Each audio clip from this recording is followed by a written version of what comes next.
morning ni. Welcome back to my channel. Karon videohan ako ning akong nanubo lang diri sa kilid, gipanglabay na ako ang liso. Wa ko kabalo og unsa ni siya. Pero squash lagi, pero wa ko kabalo unsa nga klase, kung butternut ba siya or pumpkin. Kay kanang isa diha grabe kadako, murag giant. Ana siya bulak. Gahapon kusog kayong ulan, natumba ang iyang plant, natumba siya. Ang tawag gani sa kadako ang dahon kung kamot. Muna akong kamot, dako kayong dahon, dako kay siya nga dahon.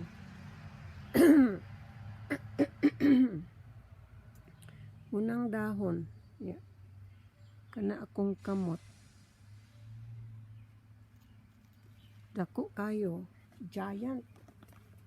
Wa ko sure kung unsa ni. So we will know kung nana siya unod. Pero sobra siya ka giant. Look at that. Iyang mga liso kung gipanglabay dire, na ay sunflower gitubo, na ay kamatis. Kung kabali unsang klase sa kamatis, nya kaning higante dire nga kalabasa, ambot unsa ni siyang KLASEHA.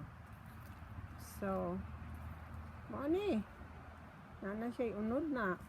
Atong unod niya na iyang bulak, ang iyang unod. Kita mo kung unod somewhere. Ambot asa na to basta mauni siya. Ano lang unod nga isa lahi nga klase, gamay pa kayong unod na kana. Ako kabaloon sa ning KLASEHA ni kanil para to. Ay wala ay nara. Kana siya, lahi na siya. Nya napoy isa didto Kita ba? Where is it? There. Lahi pud na siya nga klase. So